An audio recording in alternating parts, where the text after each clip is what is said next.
성서의 역사와 문화 이 강의의 서론적인 내용을 말씀드리겠습니다. 먼저 제 인적 사항을 거기에 기록해 두었으니까 연락처라든지 필요한 정보를 보시고 연락하시면 되겠습니다. 이 강의 내용과 자료는 성서의 역사와 문화적 배경을 이해할 수 있도록 특강 형태로 되어 있고, 참고 자료는 성지나 세계 박물관 유물들, 고고학 자료들, 또 헤로도토스의 역사책 등을 참고해서 이 자료를 파워포인트 파일에 담아서 강의하도록 하겠습니다. 역사와 문화를 알아야 성경을 알 수가 있습니다. 그래서 구체적인 내용에 배경되는 정황을 이해할 때 성서의 내용을 더 잘 이해할 수 있게 됩니다. 몇 가지 예를 들어 보겠습니다. 첫째로 아라세 산당 모습을 소개하겠습니다. 이 아라세 산당 모습에는 마체보트, 즉 돌기둥 제단 두 개가 있는데 하나는 여호와를 위한 것이고 하나는 아세라를 위한 것입니다. 또 향제단 둘이 있는데 이것도 하나는 여호와를 위하여 하나는 아세라를 위하여 만들어 놓은 모습을 볼 수가 있습니다. 실제로 그 사진을 한번 보겠습니다. 제가 아라스에 갔다가 직접 찍은 사진인데 이것이 지성소인데 이 지성소 안에 돌기둥이 두 개가 있고 입구에 향단이 두 개 있는 것을 볼 수 있습니다. 조금 전에 말씀드린 것처럼 하나는 여호와를 위하여 하나는 아세라를 위하여 돌기둥 제단도 그렇고 향단도 그렇게 되어 있습니다. 이것을 보면은 그 당시 종교적으로 아주 혼란해서 신관이 제대로 정립이 안 돼서 여호와도 섬기고 아세라도 섬겼던 그 당시 종교적 신앙의 혼란 상태를 단적으로 우리가 이 산당 모습을 통해서 알 수가 있습니다. 밖에는 번제단이 있고 안에는 지성소가 있는데 이 모습이 잘 보이지 않기 때문에 제가 옆에 따로 지성소와 번제단을 따로 사진 찍어서 여러분들에게 보여드리고 있습니다. 하솔에 가도 이 마체바, 이 돌기둥 제단이 이렇게 남아있는 것을 볼 수 있는데 이 마체보트는 복수로서 돌기둥 제단들을 말합니다. 여기는 하나밖에 없기 때문에 마체바라 하는 것이 맞겠죠. 단의 산당 모습인데 여기서 산당의 모습들이 어떻게 있었는지를 지금은 터만 남아있지만은 대충 이렇게 사진 찍어서 여러분들에게 보여드리고 있습니다. 산당을 보면은 이 산당은 이방 산당도 있고 하나님 섬기는 산당도 있습니다. 사사시대에는 실로에 회막이 있었고 또 솔로몬 시대에는 예루살렘에 성전을 건축했습니다. 이방 산당은 농사의 신 바알과 아스타롯을 위해 높은 곳이나 나무 밑에 산당을 지어서 우상 숭배에 빠졌던 것을 볼 수가 있고, 하나님 섬기는 산당은 사사시대에는 회막이 있었던 실로에서 멀리 떨어져 있는 사람들이 일상적으로 하나님을 섬기기 위해서 지은 산당들인데 그들의 주거지에서 가까운 곳에 이 산당을 세워놓고 하나님을 섬겼습니다. 사무엘도 산당에 올라가서 하나님을 섬겼고 솔로몬도 성전을 건축하기 전에는 기본 산당에서 일천번제를 드렸다고 했습니다. 그리고 이 하나님 섬기는 산당에서는 레위인들이 제사장의 직무를 행했습니다. 가나안 사람들은 돌기둥 제단들을 통해서 신에게 제사를 드렸습니다. 여기에 서 있는 이 돌 기둥들은 어떤 경계를 표시하는 지게석이 아니고 종교적 의식에 사용되었던 돌기둥 제단들입니다. 이 돌기둥 제단들을 마체보트라고 하는데 이 사진은 이스라엘 게젤 유적지에서 제가 촬영을 했습니다. 가나안 사람들이 종교적으로 사용하던 돌기둥 제단들입니다. 창세기 28장 18절을 보면은 야곱이 베델에서 누워서 잠을 청했는데 그때 하나님께서 나타나셔서 하늘까지 이어진 사닥다리가 연결되면서 그 사닥다리로 천사들이 왕래하는 것을 목격을 했습니다. 그래서 야곱이 이곳이 하나님 계신 곳이구나 하고 베개했던 돌을 가져다가 기둥으로 세우고 하나님께 제사를 드렸습니다. 이 야곱이 이렇게 한 것은 돌을 기둥으로 세우고 제단으로 사용하던 그 당시 문화적인 습관과 상황을 말해주고 있습니다. 돌을 기둥으로 세우고 거기에 기름을 붓고 제단을 쌓았던 것을 알 수가 있습니다. 그것이 바로 마체바입니다. 땅의 경계를 표시하는 지게석과는 다릅니다.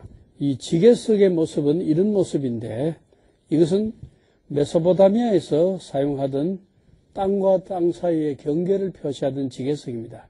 여기 보면 이스타신, 별 모양, 그 다음에 달 모양의 신, 그 다음에 태양 모양의 신, 사마스, 전갈 모양의 신, 이런 여러 신상들이 있는데 땅과 땅 사이를 경계를 표시하기 위해서 이 지게석을 세울 때는 신 앞에서 신들을 두고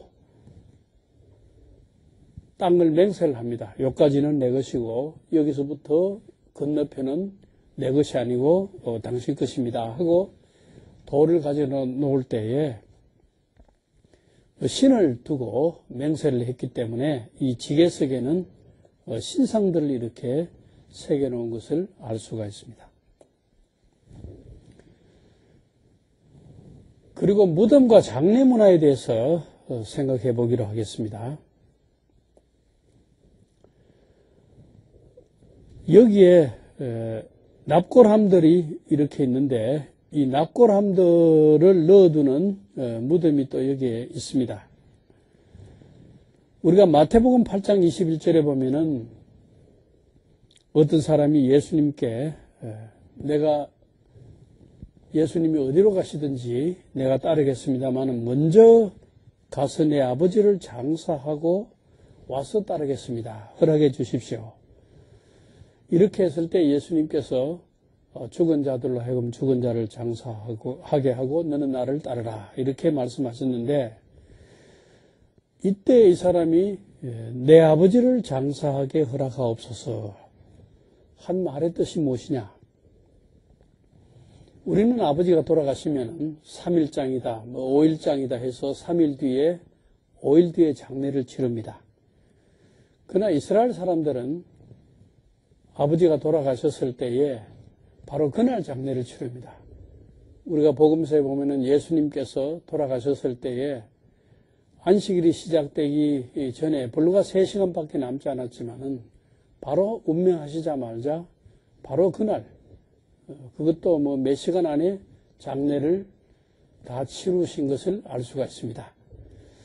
그런데 3일장도 아니고 5일장도 아닌데 아버지가 돌아간 사람이 예수님께 와서 내 아버지를 장사하도록 허락해 주십시오 하고 이런 말을 할 수가 없습니다. 경황이 없어서 장례 치르기 바쁘죠. 그럼 여기서 이 사람은 어떤 상황 속에서 와서 예수님께 말씀을 드렸느냐? 이미 아버지가 돌아가셔서 장례를 치루었습니다. 그런데 그것이 1차 장례입니다. 1차 장례를 치룬 사람이 아직 2차 장례를 치르지 못했다는 것입니다. 그것은 무엇이냐? 1차 장례를 치르고 난 다음에 한 1년쯤 지나서 이 1년 동안이 예도 기간입니다. 1년쯤 지나서 이제 아버지의 시신이 썩고 나면은 뼈를 간출해서 이 뼈를 납골함에 넣어서 다시금 안치하는 2차 장례, 이 2차 장례를 아직까지 치르지 못했기 때문에 이 2차 장례를 치르고 난 다음에 주님을 따르겠습니다 하는 그 말입니다. 그래서 이 사람이 지금 예수님과 대화를 나누는 것은 바로 애도 기간에 있었습니다. 매장한 뒤 1년 후에 뼈를 간추려 납골함에 넣어 보관할 때까지 1년이 바로 애도 기간입니다. 이 기간에 있는 사람이 예수님께 와서 대화를 나누게 된 것입니다. 그래서 예수님께서는 죽은 자들이 그들의 죽은 자들을 장사하게 하고 넌 나를 따르라 이렇게 말씀하셨습니다. 애도 기간에 있는 사람에게 하신 말씀입니다. 이것은 헤롯 가족의 무덤인데 여기 영어로 그렇게 되어 있죠. This is the tomb and the monument which King Herod built for his family. 헤롯 왕이 자신의 가족을 위해서 만든 무덤입니다. 그래서 유대인들은 가족 무덤을 이렇게 해서 한 곳에 가족들을 매장을 했습니다. 입구는 이렇게 돌로서 막도로 지금은 열었기 때문에 돌이 이쪽으로 가 있는데 닫을 때는 이 입구를 돌로 이렇게 닫게 되겠죠. 이것이 예수님 당시의 무덤의 모습, 둥근 큰 돌로 입구를 막는다는 것을 알 수 있습니다. 이 안쪽으로 들어가면은 무덤 안에는 벽에다가 벽을 이렇게 시신을 묻을 수 있도록 청개로 만들어서 한 굴을 묻고 그 밑에는 또 돌을 파서 또 한 굴을 묻고 그 밑에 또 돌을 파서 한 굴을 묻고 1층, 2층, 3층, 4층 또 옆으로도 1층, 2층, 3층, 4층 이렇게 여러 시신을 묻을 수 있도록 해놓고 1년 뒤에 시신이 썩은 다음에는 그 뼈를 간출해서 납골함에 넣어서 또 납골함만 보관하는데 보관하게 됩니다. 유대인들은 화장을 잘 하지 않았습니다.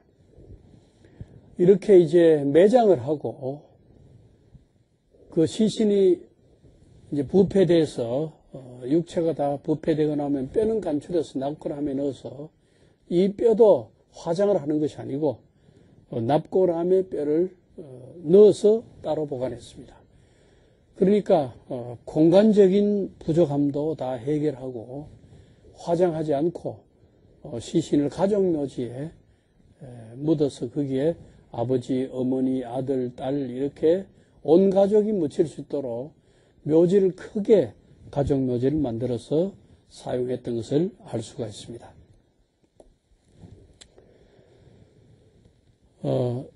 이것은 가든툼의 무덤의 모습을 제가 촬영한 것입니다.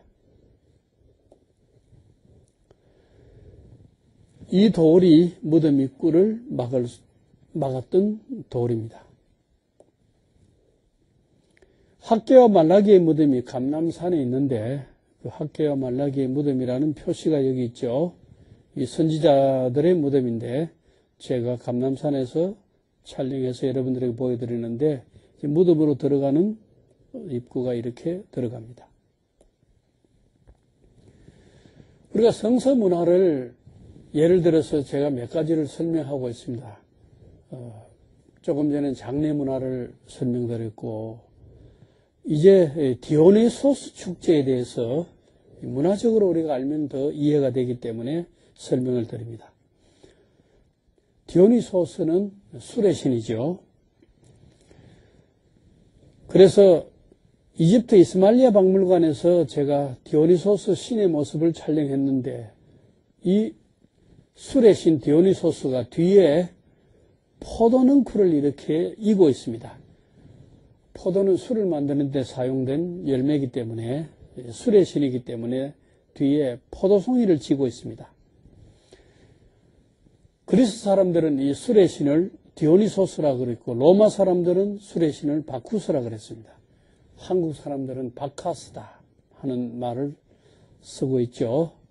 이 술의 신을 말합니다. 디오니소스 신의 모습인데 이 그리스 사람들이 디오니소스 신상을 이렇게 만들어서 조각으로 만들었습니다. 이 조각은 이스탄불 박물관에서 촬영했는데 디오니소스 신에 대한 모습입니다.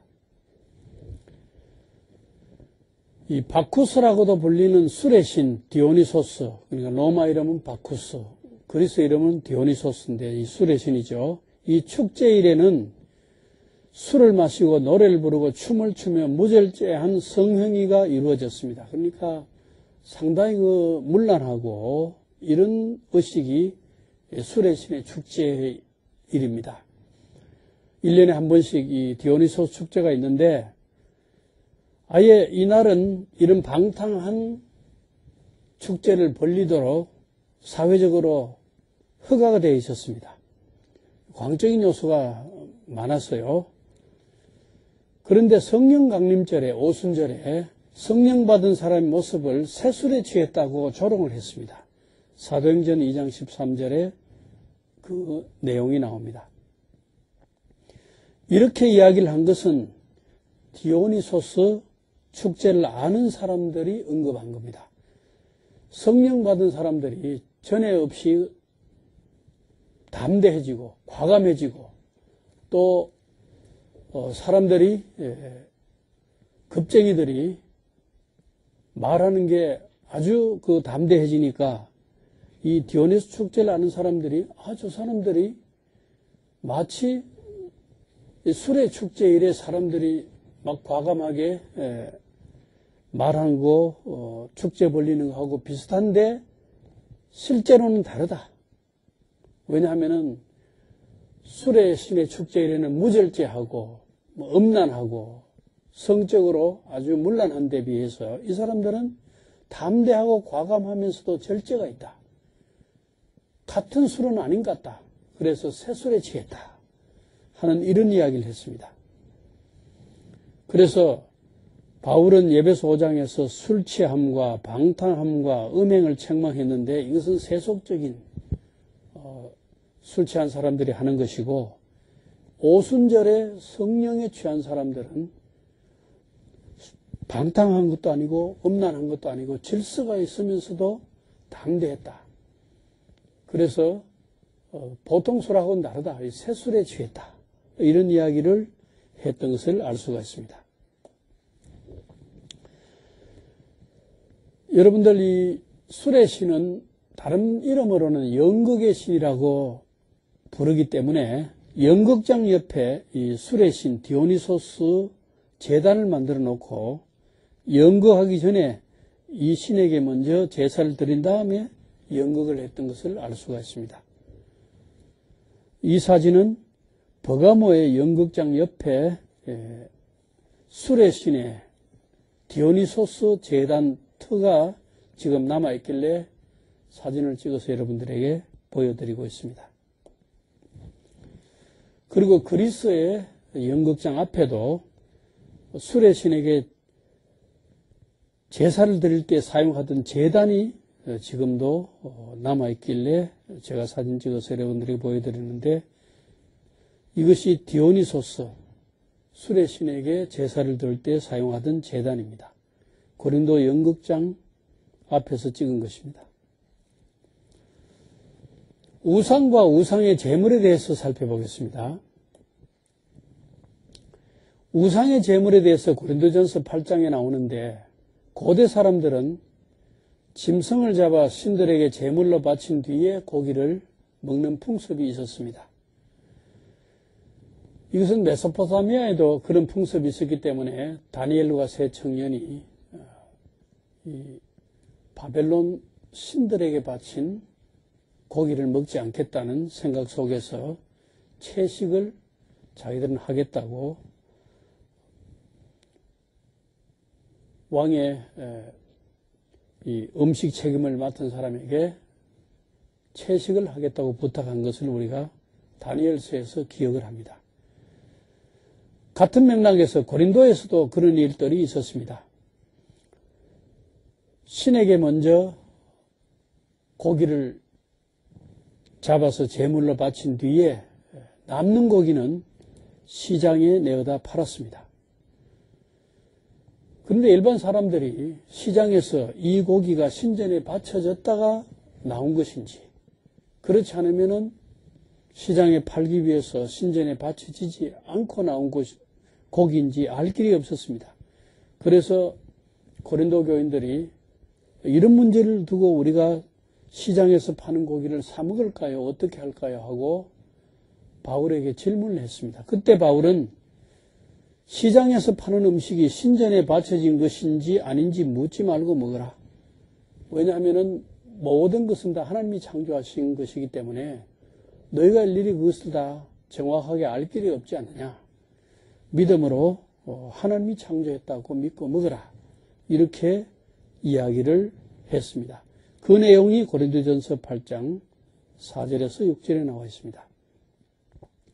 그러나 만약 누구 집에 초대를 받아갔을 때 그 초대한 사람이 고기를 내놓으면서 이 고기는 우상에 전해서 왔다고 말하면은 믿음이 약한 자들 위해서 먹지 말라고 했습니다.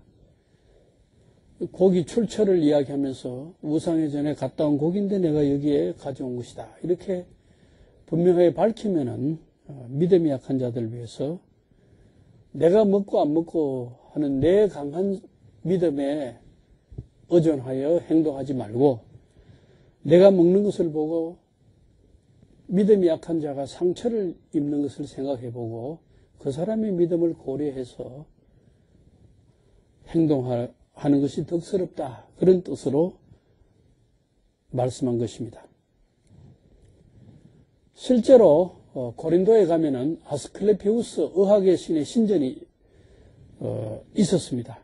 그 신전의 도면을 이렇게 볼 수 있는데 여기 보면은 아스클레피우스 신전에 지성소가 있고 지성소 아래에 식당이 있었어요. 이 식당에 여행자들이 여기서 식사를 했습니다. 그래서 이 아스클레피우스 신전에는 누가 오겠어요? 이 의학의 신이기 때문에 아픈 사람들이 각 지방에서 찾아왔습니다. 그래서 이 신전에 와서 자기 아픈 부위가 낫도록 제사를 드리고 기도를 하고 또 제물로 고기를 바치고 또 남는 고기로 이 지성소 밑에 있는 식당에서 식사를 했습니다.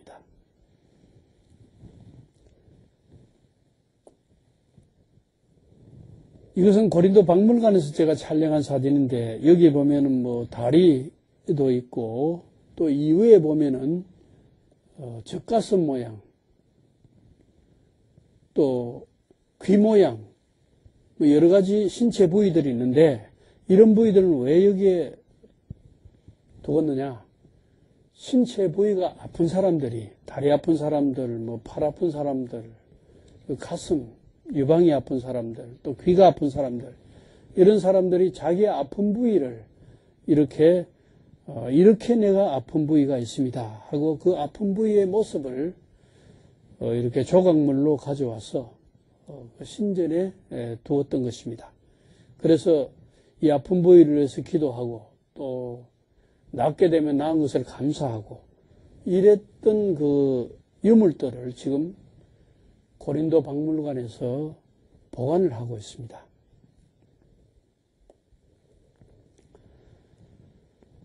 이 사진은 고린도의 유적지의 모습인데 이 위가 아크로고린도, 그러니까 높은 언덕 혹은 산 위에 있는 고린도고 이 밑에 고린도의 유적지가 있는데 이 높은 곳에서부터 물이 흘러내려와서 여기에 그라우케라는 샘이 있었어요.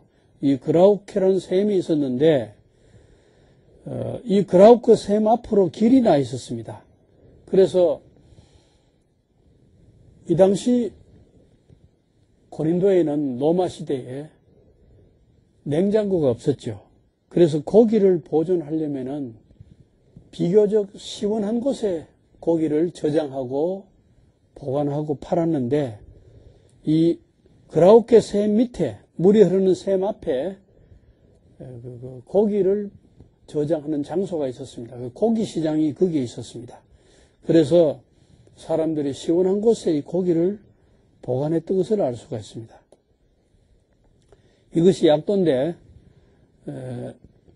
아폴론 신전이 있는 이 옆에 여기에 그라우케 샘이, 조금 전에 본 사진, 거기에 샘이 흘러가고 있었어요. 샘이 흘러가고 있는데 그 앞에 고기를 보관하고 판매했던 고기 시장이 여기에 있었습니다.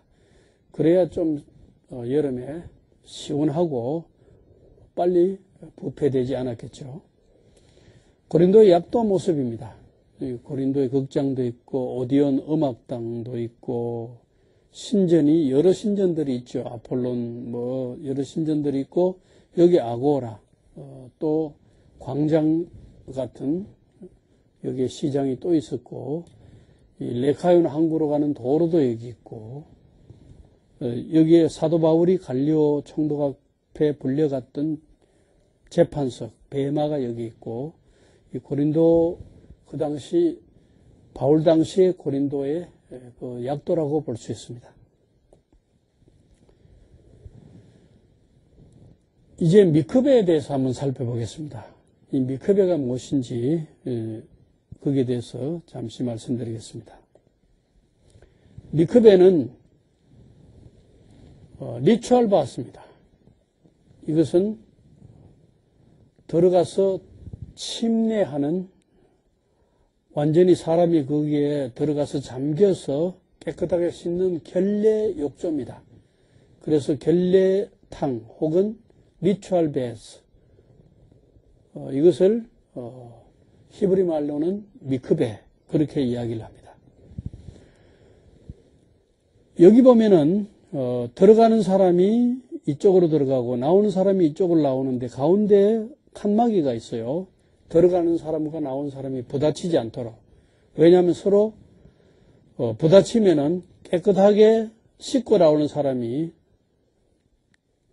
들어가는 더러운 사람에게 옷깃이라도 스치게 되면은 더러워진다. 이렇게 해서 전혀 스칠 일이 없도록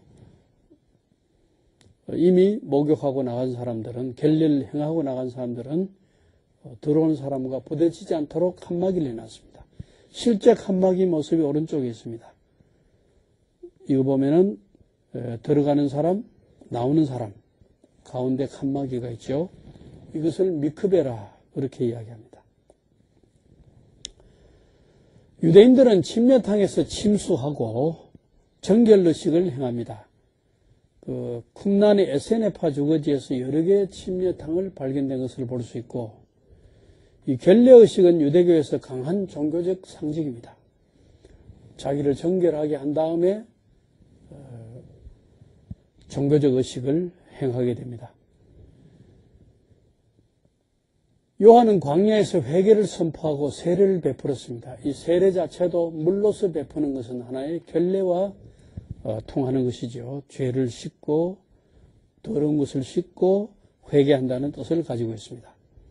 세례 요한은 회개와 죄사함 받음과 하나님의 심판을 면하는 일을 위해서 너희가 세례받을 것을 외치면서 유대 광야에서 세례를 요단강에서 베풀었습니다. 복음서를 보면은 세례자 요한의 세례는 예수님 세례의 전조 역할을 하고 있습니다. 예수님 세례에 앞서서 행하는 세례.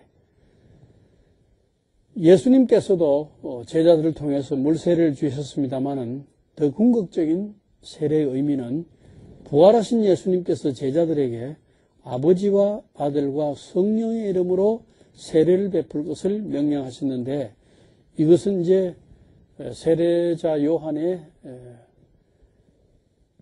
세례와 같이 물세례를 베푸는 것도 하나의 상징이지만은 그러나 예수님이 직접 주시는 성령 세례, 이것이 세례의 더 본질적인 세례를 말하고 있습니다.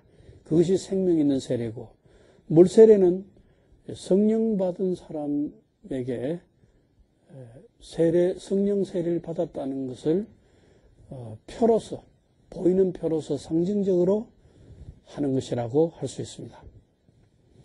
그리고 세례의 진정한 뜻은 그리스도의 죽음과 부활에 동참하는 것입니다. 예수와 함께 죽고 예수와 함께 부활한다. 죄에 대해서는 죽고 의에 대해서는 살아난다. 그런 의미를 가지고 있습니다. 에세네파와 예수 운동에 대해서 살펴보면은 예수가 죽은 지 40년 뒤에 쿰란의 문서들은 이미 다 감추어졌습니다. 주 70년 예루살렘 멸망하고 주 73년에 마사다가 멸망했습니다. 이 에세네파들의 주로 많은 사람들이 주거했던 쿰란은 예루살렘과 마사다 중간에 사해바다 앞에 있는데, 이때 로마 군인들을 피해서 에세네파 유대인들이 도망갈 때에 그들이 사용하던 문서들을 옹기 속에 넣어 동굴에 파묻고 다 도망갔습니다. 쿰란 문서들이 다 감추어졌죠. 그런데 에세네파와 예수 운동은 어떤 관계가 있는가? 일치점이 있다면은 세례를 강조했다는 점, 또 새 언약을 믿었다는 점, 또 종말론적 사고를 가졌다는 점, 빛과 어두움을 구분했다는 점, 또 성전에 대한 생각이 에세네파들은 예루살렘 성전을 떠나서 자기들 공동체가 하나의 성전이 돼서 영적인 성전을 생각하고 있었던 것하고, 예수님께서 헤롯 대왕이 지었던 잘 지은 건물 성전을 무너뜨리면 내 육체로 3일 만에 성전을 지을 것이다 하고, 예루살렘의 건물, 눈으로 보이는 성전을 예수님께서는 이것은 허물어질 것이라고 말씀하셨는데, 에세네파들도 예루살렘 성전을 궁극적인 성전으로 보지 않고 등지고 오히려 자기 자신들이 영적인 성전을 생각하면서 공동체를 형성하고 있었던 것은 어느 정도 그 사고방식이 예수님의 사고방식과 기독교인들의 사고방식과 일치하는 점들이 있습니다. 그러나 차이점은 외부 세계에 대한 배타성이 에세네파들이 가지고 있었던데 비해서 기독교인들은, 또 예수님은 배타적인 그런 사고방식이 아닙니다. 에세네파의 배타성과 기독교의 정신은 다릅니다. 또한 철저한 결례의식이 에세네파들인데, 예수님은 이런 단순한 결례보다도 중심을 중요하게 생각했습니다. 입으로 들어가는 것이 사람을 더럽게 하지 못한다. 예수님과 그 제자들이 가졌던 생각은 하나의 외부의 의식적인 그런 것이 사람을 더럽게 하는 것은 아니다 하고, 이 에세네파들은 지나친 결례의식에 의존했던 반면에 예수님과 기독교인들은 이 밖으로 나타나는 의식보다도 중심을 중요하게 생각했다는 것을 알 수가 있습니다. 그리고 쿰란 동굴에서 신약 성경이 한 권도 발견되지 않았습니다. 물론 이 사람들이 도망갈 때쯤 신약 성경이 최초에 기록된 신약 성경이 기록될 그 시점이었습니다만은, 그러나 이 에세네파의 동굴에서는 신약 성경과 관련된 책은 한 권도 발견되지 않았습니다. 그러면 여기서 좀 우리 분위기를 달리해서 이 출애굽에 대해서 한번 생각하면서 홍해를 생각해 보십시다. 출애굽할 때 우리 출애굽기 1장 8절에 보면은 요셉을 알지 못하는 왕이란 말이 나옵니다. 요셉은 힉소스 왕조 때에 국무총리를 했습니다. 그런데 요셉을 알지 못하는 왕은 힉소스 왕조를 격퇴하고 테베를 중심으로 새롭게 출발한 18왕조가 출애굽 때의 왕조입니다. 그러니까 힉소스 왕조하고는 단절된 왕조입니다. 그래서 요셉을 알지 못하는 왕조가 탄생하게 된 거죠. 요셉의 그 옛날에 곡식 정책으로 기근이 들 때 곡식을 모아서 흉년 들 때 풀어서 애굽의 기근 문제를 해결하고 애굽을 그 멸망 가운데서 건져준 요셉의 그 언덕을 모르는 왕조죠. 그래서 요셉을 알지 못하는 왕이라 했습니다. 이 왕조들이 BC 1550년에서 1292년 사이의 왕조인데 이 기간에 출애굽 사건이 일어나죠. 이 힉소스 왕조는 이집트의 13왕조에서 17왕조까지인데 약 1783년에서 1550년까지 아바리스를 수도로 아시아 계통의 외국인 왕조입니다. 이때 요셉이 국무총리를 했습니다.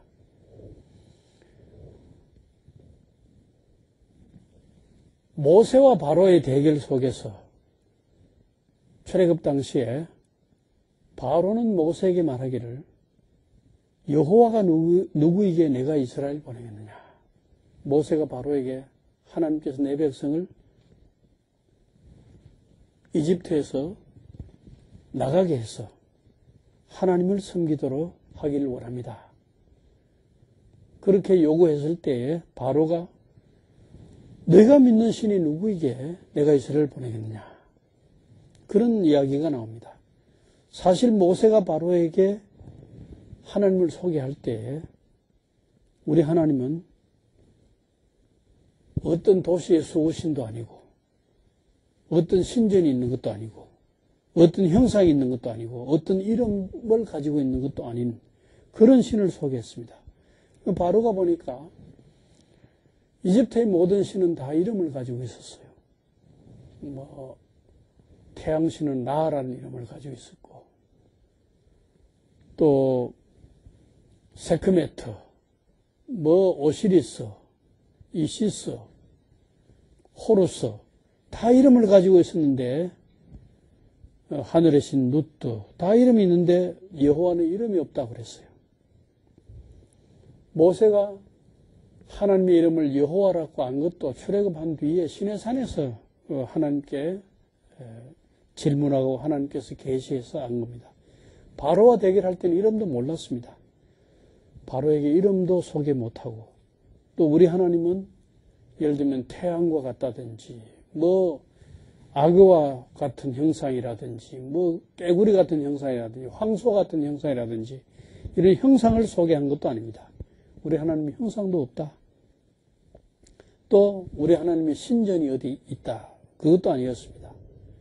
그리고 우리 하나님은 어느 도시의 수호신이다. 고향이 어디다 하는 것도 아니었습니다. 바로가 볼 때 이런 신은 신도 아니었습니다. 이집트의 모든 신이 이런 정도는 다 연고를 가지고 있는데 모세가 소개하는 신은 이런 것도 없으니 신도 아니었습니다. 그러나 오늘날 생각해 볼 때 정말 우주적인 하나님, 그런 하나님은 모세가 소개한 하나님입니다. 정말 우주적인 하나님이 어느 도시의 수호신이 되어야 되겠습니까? 그러면 안 되죠. 우주를 지배하는 신이 어떤 신전에 갇혀 있어서 되겠습니까? 그래서도 안 되죠. 진짜 고등종교, 오늘 생각해 볼 때 고등종교에서 가지는 신관을 벌써 모세 시대에 소개했다고 볼 수가 있습니다. 이집트나 가나안 땅이나 메소포타미아는 다 원시적인 신관을 가지고 있을 때에 모세는 오늘 우리가 생각할 때도 정말 우주적인 하나님, 고등종교의 하나님을 소개했다고 볼 수가 있습니다. 그래서 모세 시대 대부분 지역 사람들이 그들이 만든 신, 즉 신들을 형상으로 만들고 지역에 따라 섬기는 신들도 다르고, 신들은 해당 지역과 역할이 다 있습니다. 바다의 신, 하늘의 신, 강의 신, 산의 신. 해당 지역이 있고 그 지역만 관할합니다. 그러나 모세가 소개한 하나님은 하늘 위에 올라가도 하나님, 바다 밑에 내려가도 하나님, 땅에서도 하나님, 산에 가도 하나님. 이집트에 있던 사람들이 광야로 가도 거기에 계시고, 가나안 땅에 가도 거기에 계시고, 정말 무소부재하고 또 전지전능한 그런 하나님을 모세는 소개했습니다. 여기에 신상들이 나타나 있습니다. 바알, 또 황소신 아피스, 또 아스다롯, 술의 신 디오니소스, 여기에 폭풍의 신, 그 다음에 마르뚝, 바벨론 최고의 신, 그 다음에 이집트의 신 베스, 출산을 도와준다는 신이죠. 소아시아의 어머니 여신, 이 풍요의 신, 또 여기에 네르갈은 메소포타미아 신인데 칼의 신입니다. 칼자루 모양이죠. 이런 이것은 제가 요르단의 암만 박물관에 찍은 신입니다만은 풍요의 신입니다. 이런 신들이 다 형상을 가지고 있었는데 각 나라가 다 신은 형상을 다 가지고 있었어요. 형상 없는 신은 없었습니다. 그러나 모세는 하나님은 어떤 형상으로든지 만들지 마라. 이것은 정말 우리가 오늘 생각할 때 놀라운 가르침이라 할 수 있죠. 성서의 하나님만 하나님을 형상으로 만들지 말라고 했습니다. 그 당시 모든 신을 다 형상으로 메소포타미아, 가나안, 이집트가 다 만들었을 때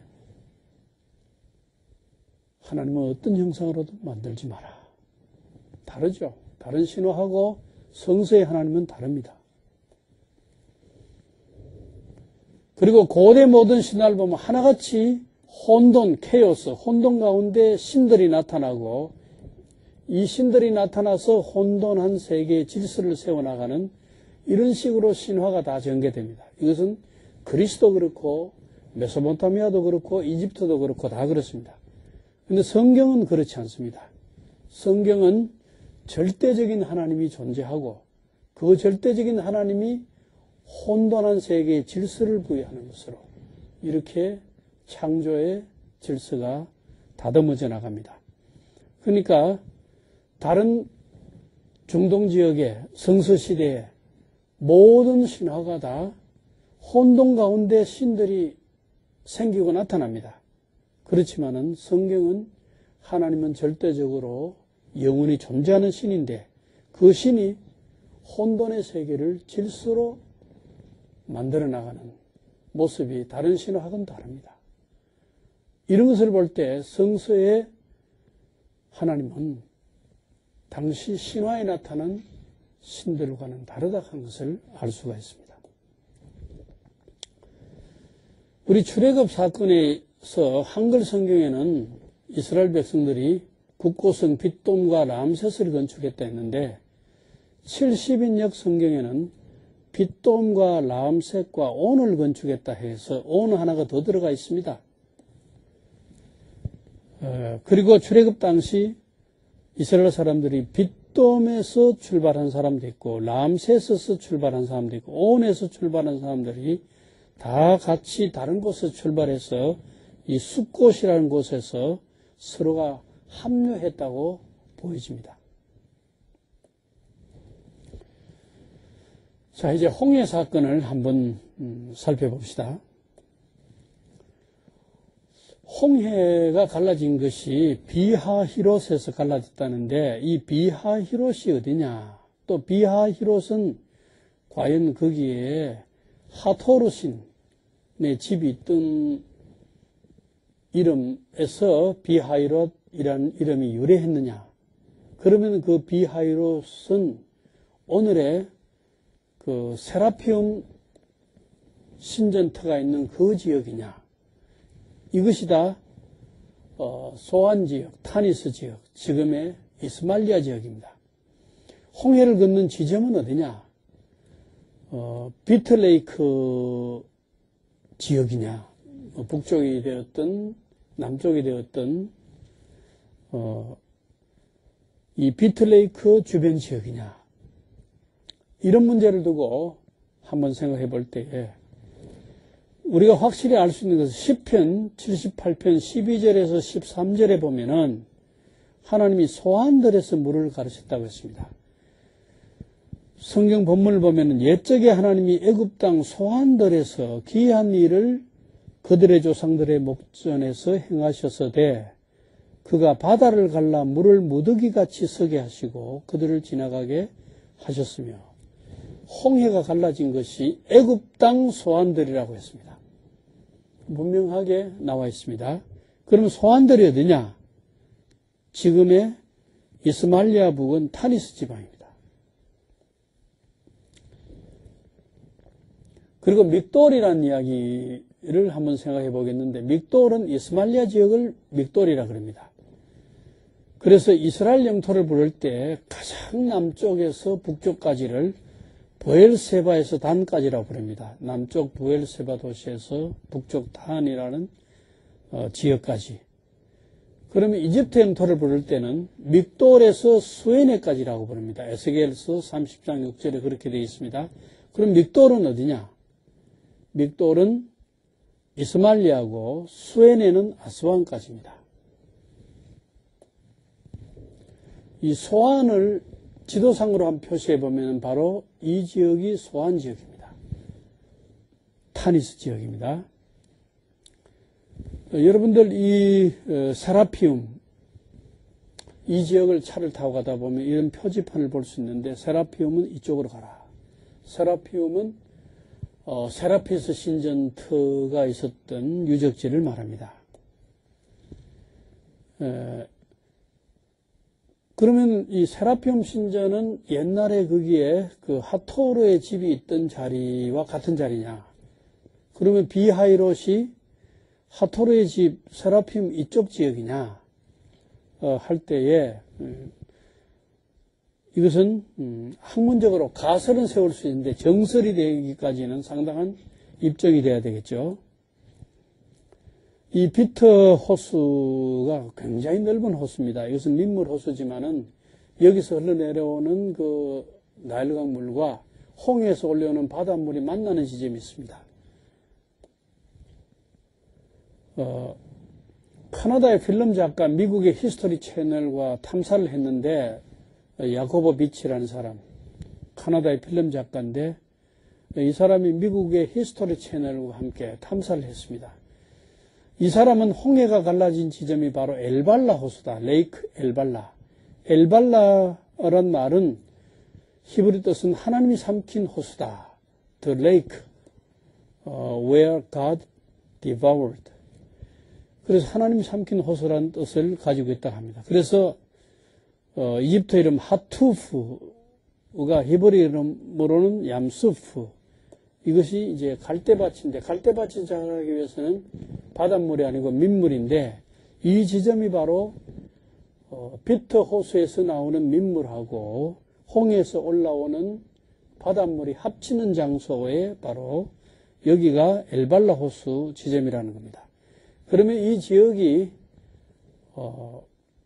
이스마일리아 지역인데 이 지역이 바로 타니스 지역이고 소안 지역이고 출애굽 출발지인 람셋에서 그렇게 멀지 않는 바로 그 가까운 지역입니다. 이집트의 바로 왕이 출애굽을 이스라엘 백성들에게 허락해 놓고 곧 후회가 돼서 출애굽하자마자 뒤따라와서 이스라엘 백성들을 잡으러 왔죠. 바로 그 지역, 시편이 말한 애굽 땅 소안들하고 같은 지역입니다. 이스마일리아 박물관에 가면은 이것은 이제 야코보 비치의 이야기인데 이스마일리아 박물관에 가면은 야코보 비치가 거기에 그 상형 문자로 기록된 그 엘 아리시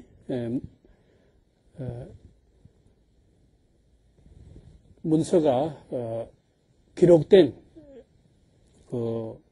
석조각을 발견했습니다.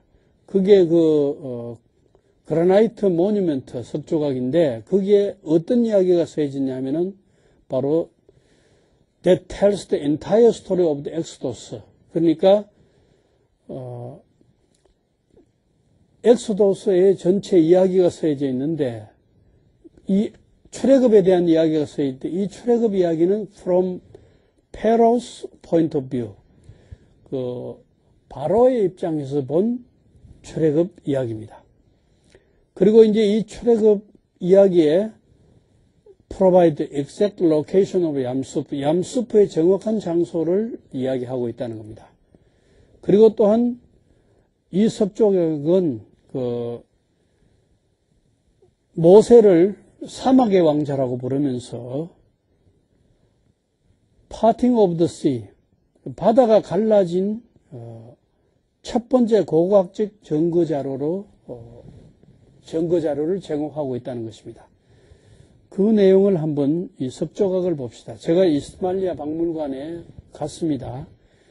제가 이 야코보비치와 히스토리 채널이 제작한 영상을 보고 실제로 그 영상 자료가 있는 이스마일리아 박물관에 가서 이 박물관 안에서 바로 이 석조각을 살펴보았습니다. 사진을 찍고 살펴봤는데 이 석조각에 여기에 지금 조금 전에 말한 내용이 상형 문자로 기록되어 있다는 것입니다. 바로 이것을 다른 각도에서 촬영한 것입니다. 그리고 이 설명서, 이 석조각에 대한 설명서인데 LRS에서 발굴했는데 신들을 위한 나웃습니다. 이 영상을 여러분과 함께 잠시 들어보기로 시청해 보기로 하겠습니다.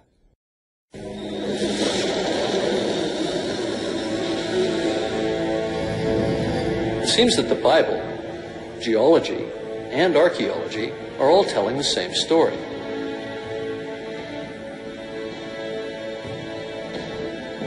But skeptics, who would like to regard the Exodus as myth, might resist the idea that it actually happened.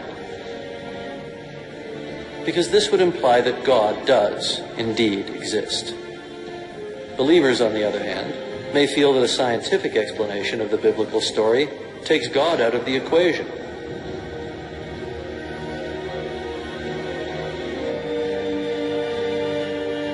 But in the book of Exodus, God does not suspend nature. He manipulates it.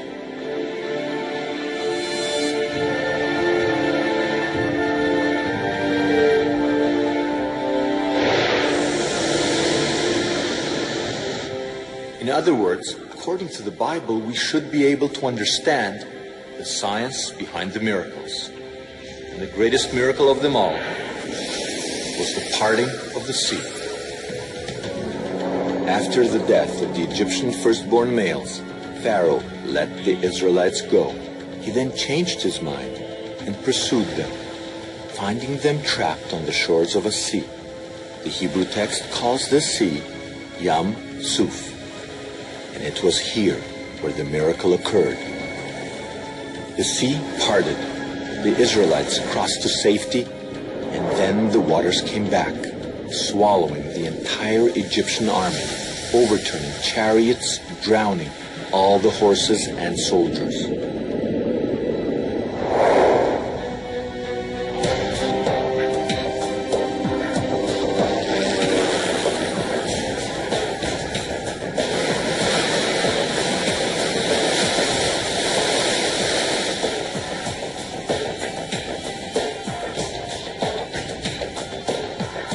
For years, explorers have searched for evidence of the miracle of the parting of the sea.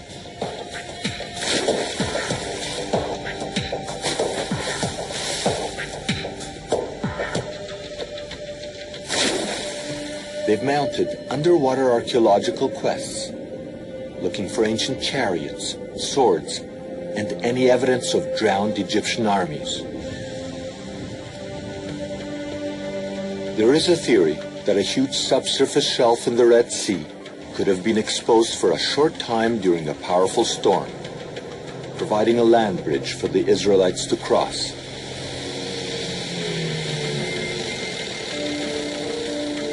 But the search has always been unsuccessful. Who would have thought that instead of diving, we should have been driving?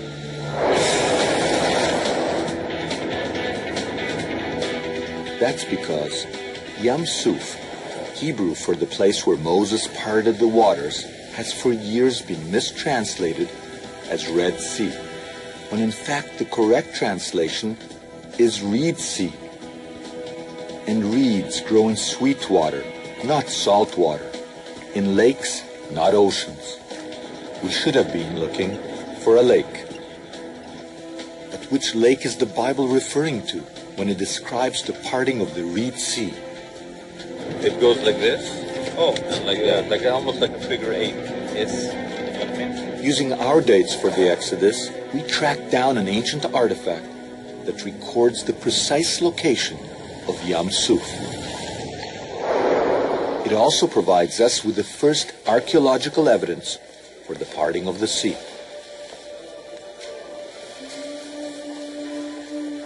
We found a hieroglyphic inscription on a granite monument that tells the entire story of the Exodus from Pharaoh's point of view. The Bible calls Moses a king. On this stone, Moses is called the Prince of the Desert. The Bible calls the Israelites God's people. The granite calls them the evil ones. And then, the granite corroborates the miracle of the parting of the sea. The symbol can be read by anyone. 3 waves and 2 knives. The parted sea. The 3 water signs, one on top of the other, is typically used to apply to different types of bodies of water. It can apply to the Nile, can apply to a marsh, can apply to the sea. But what is not so common is when you have that word in combination with these 2 knives.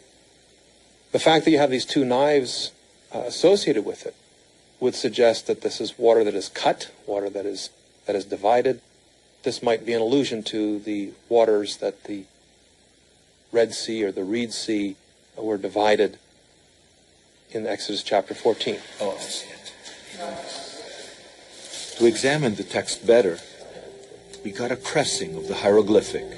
And as it turns out, the Egyptian text doesn't just mention the parting of the sea. This is the best one. You see the 2 knives? It also mentions a specific location next to where the sea parted. The place is called Pi Haroti, and today archaeologists know exactly where it was, enabling us to locate Yam Suf, the place where the Bible states the sea parted. The Israelites crossed to safety, and human history was changed forever. It's an ancient lake that survived until the 1850s. When the Suez Canal was put in, this ancient lake finally died.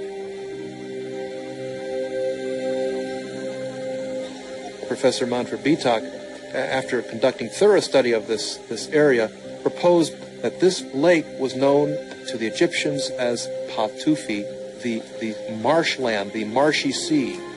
And the word tuf, Egyptian word for reeds, is the same word as Suf in Hebrew.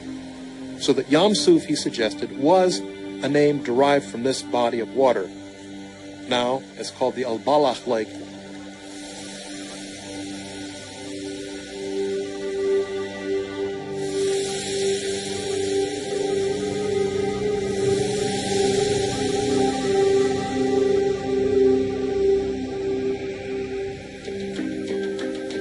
Under the ever-watchful eye of the Egyptian authorities, we traveled to Lake El-Bala,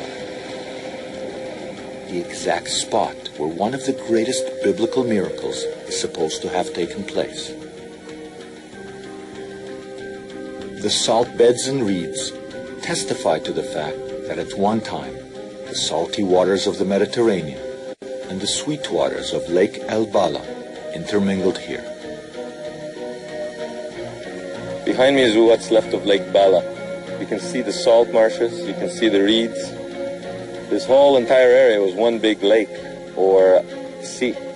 But because of the Suez Canal, today, you can literally walk or drive through the Sea of Reeds. One of the problems most people have today is they pull out a map and they try to find out where were these places that the Bible's talking about. But you can't use a modern day map. You have to use a map that's 3,000 years older. And we are working on this by taking satellite images where we can actually see the depressions from ancient lakes. And so we can actually begin to understand what the northeastern delta of Egypt was like 3,500 years ago.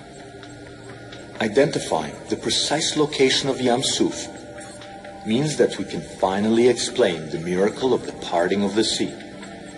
This satellite photo clearly demonstrates that Lake El Bala is close to the edge of the Nile Delta, where silt accumulates and collapses from time to time. As Pharaoh chased the Israelites to the shores of Lake El Bala, the extreme seismic activity that caused the 10 plagues and the Santorini eruption would have now caused the delta to start sliding into the eastern Mediterranean. And as millions of tons of soil moved forward, the edge of the African plate, which had now been released from its burden, must have risen between 1 and 1.5 meters. In other words, the sea parted.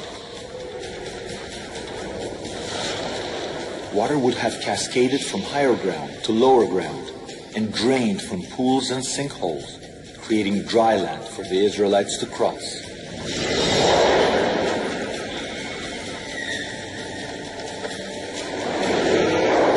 At this point, further seismic activity or another collapse of the delta would have sent a major tsunami crashing against the coast. We get some glimpse of these tidal waves in Turkey, where they carved out channeled scab lands 30 miles inland. And in order to do that at the shore, they would have had to be more than half as high, these waves, as the Empire State Building. And that's exactly the description that we do have in the Bible. If the tsunami went a mere 12 kilometers inland, it would have reached Lake El Bala and engulfed the Egyptian army. By this point, according to the Bible, the Israelites had advanced beyond the reach of the waves. 해보기로 하겠습니다. 베드로전서 5장 13절에 바벨론에 대한 해석을 살펴보기로 하겠습니다.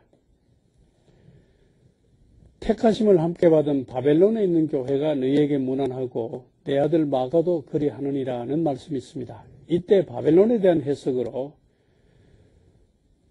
메소포타미아에 있는 바벨론이다. 그렇지 않으면은 로마에 대해서 은유적으로 바벨론이라고 불렀다. 이런 두 가지 해석이 있는데 바벨론 타워가 있는 올드 카이로 지역을 바벨론이라고 했다는 지도가 옛날 지도가 있어서 참 흥미로워서 여러분들에게 소개해 드립니다.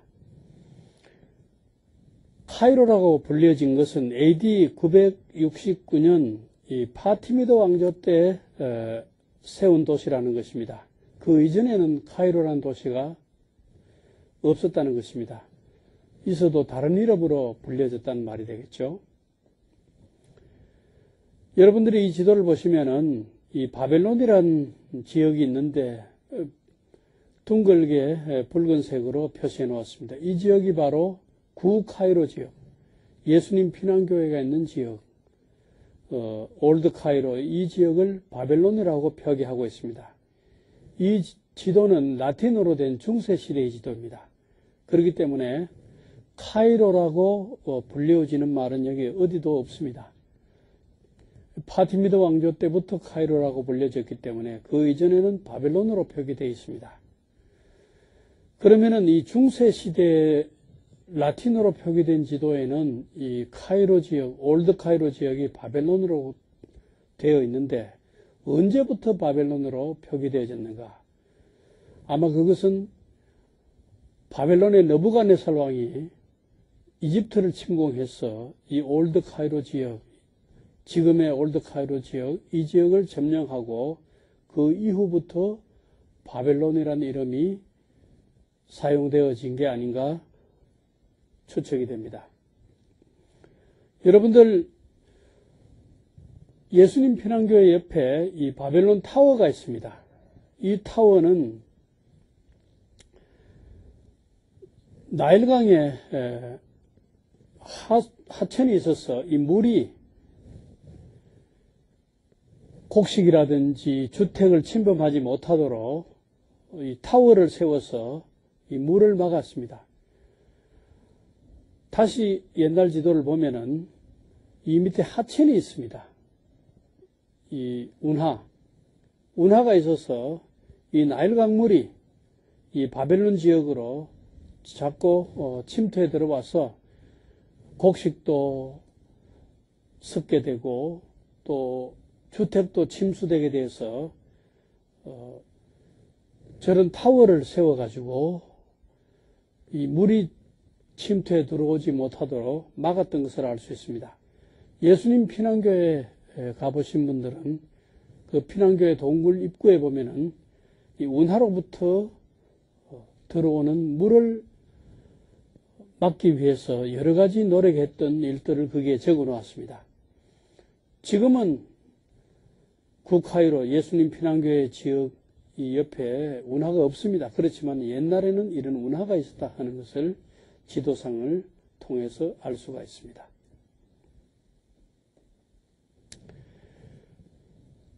그리고 마지막으로 풍요 영생을 갈망해서 만든 신화들이 고대 신화의 주종을 이루고 있었다는 것을 말씀드리고자 합니다. 성서시대 대부분 지역 사람들은 풍요와 영생에 대한 갈망으로 풍요의 신과 영생과 내세에 대한 사상을 가지고 있었습니다.